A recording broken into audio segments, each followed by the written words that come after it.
Pretty, huh? My least favorite, jacked up trucks. Well, this is what I look like at the end of the day from being in the pit all day long. Not a pretty sight. Stick around and I'll show you how I got this way. Welcome to the channel, Scott's Garage HTX. Don't forget the HTX. So you want to see what it's like to be in the pit all day long? Well, follow me. First of all, this pit's made for some people, maybe 6'2" at the most. So right off the bat, it's uncomfortable for me. But once I get the grates up, I'm okay. Second thing is, a lot of these cars have splash guards underneath them. This one does not. We're okay, but it is one of those Toyota Lexuses that have to have a special tool to get to the oil filter. We'll get started. The reason I'm in the pit today is my lower bay guy needed a vacation, and I don't have them do anything that I can't do myself, i.e. work the pit. But then again, I'm like, where are all the tools? I don't work down here. Found it.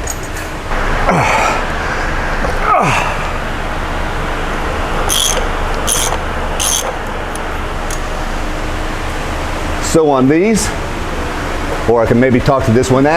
So on these, make sure you get the filter off before you do the drain plug, because if it's coming from another shop, notoriously, they don't lubricate the seal on some of these Toyota and Lexus filters, and they get stuck.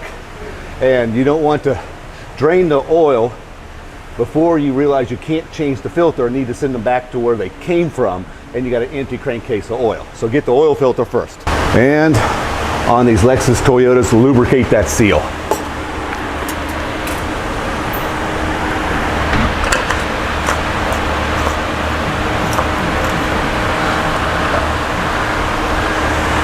Again, with these Lexuses and Toyotas, this is a positive stop oil filter cartridge. Meaning, you tighten it till it stops, and then it's on. There we go. Is that a drain on 4? Okay. So now I need to go to the other bay. I'm not going to take the camera, I'm just going to take this one.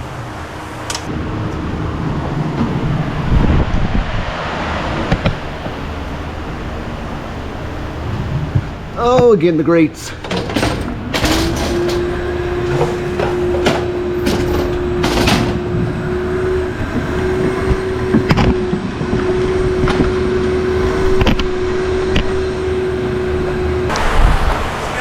Yeah.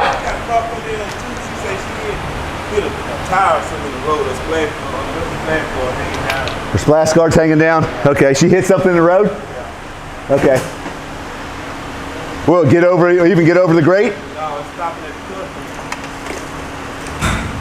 back up to About the only thing I probably can do is take it off. That's what you do. You want to bring it in another way, but still going to be hard to come in. Hanging.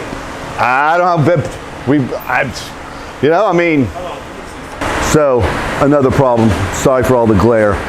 Customers hit things on the road. They come in, right? And I get it, right? I mean, they can't do it themselves, but they come in and want help from me. It's not really a chargeable service, but it takes a lot of time out of your day. I hate to say it's fixing other people's screw-ups, right? Now this car, she hit something in the middle of the road, and that's really common in Houston. Let me tell you, this is a port city, and we have lots of debris in the road. We have lots of construction. A lot of people don't secure their loads in their pickup trucks, mainly contractors, not giving a crap about anybody else but themselves. And our roads are full of debris. So this person hit a tire or something in the middle of the road, probably from an 18-wheeler that had retreads on. That's a real common problem. And destroyed her undercarriage. So it's probably a splash guard, right? And there's a difference between a splash guard and a skid plate. Skid plate is something that four-wheelers generally have, or four-wheel drive has, or trucks have, that are made of metal, and they're made for skid plates, going over rocks and protecting the undercarriage of the car. Splash guards are not that. Splash guards are made of plastic, and all they're supposed to do is keep debris from getting around the engine and to circulate air from the bottom of the engine all the way back to the back for cooling purposes. They're not the same, so even though I know a lot of people use them interchangeably. So we're having a hard time getting this car, let's see if I can show you, into the bays. Come on. Come on up. Use the gas pedal, lady.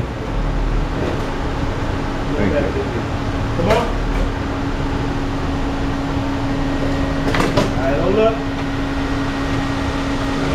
You'll have to watch your things, yeah. What's that? Watch your camera. Okay. All right.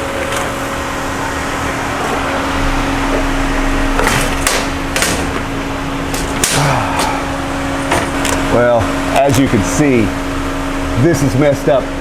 Oh dear Lord, big time. All right.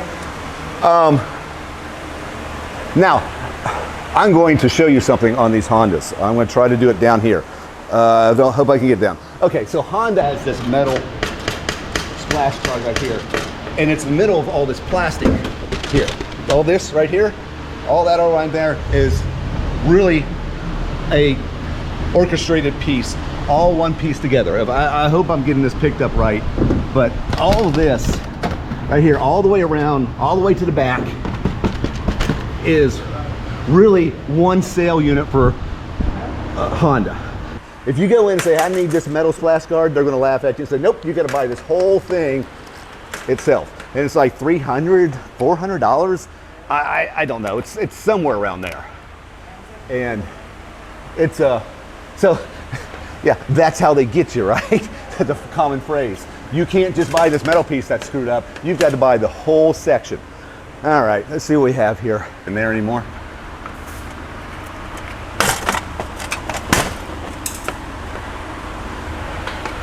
Yeah, I'm just gonna end up breaking all this off. All right.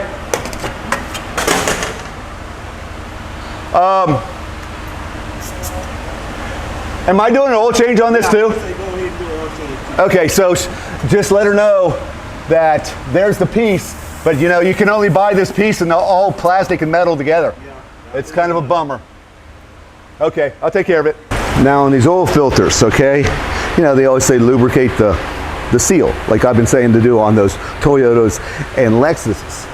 What we do to speed that up, instead of putting our fingers in oil and putting it all around the seal, we just have a little, well, we cut the bottom end of a oil jug, put a rag in it, filled it with oil, and then you can tap it like that, and now you got a nice little bead of oil on that seal. 4612, warm, tight, circulating, no leaks. 17 millimeter on drain plug tight, no leak. You're clear to go. I don't like these new glasses. They keep on slipping down on me. My only suggestion, Scott tip of the day, don't get old. That's all I can say. Don't get old. Nothing special here. Just a Ford truck. Although, where is that filter? Way up front? Oh joy. Yeah, okay, yeah, I get it. The bad part about living in Texas is all the rednecks in their jacked up trucks.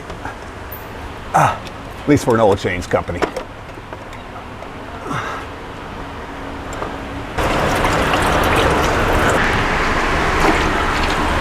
There we go.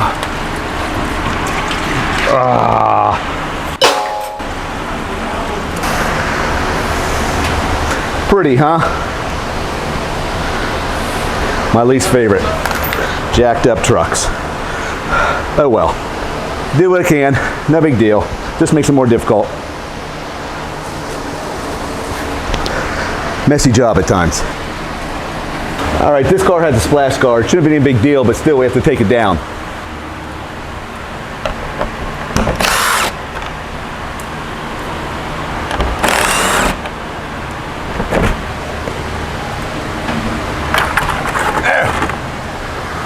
I always like getting dripped on by the AC evaporator tube as well.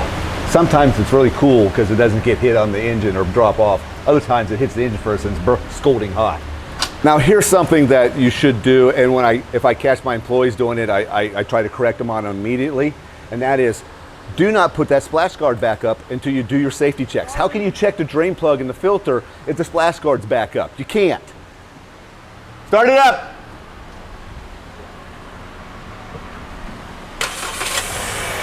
.4612, warm tight, circulating, no leaks. 17mm on drain plug tight. Clear to go. And now you can put the splash guard back up. So this is always a fun one. It's a Nissan, and the oil filter's over here. And when you take the oil filter off, it all splashes and goes on the rails over here and gets the bays dirty on the top of the bays, right? So I made this little aluminum catch pan, and I'll show you how it works.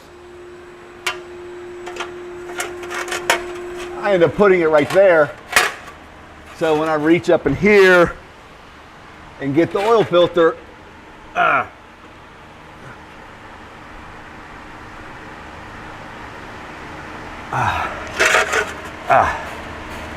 there we go.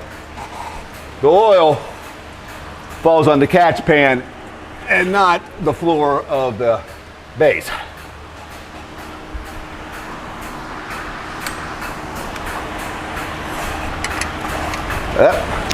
What is that? 14mm.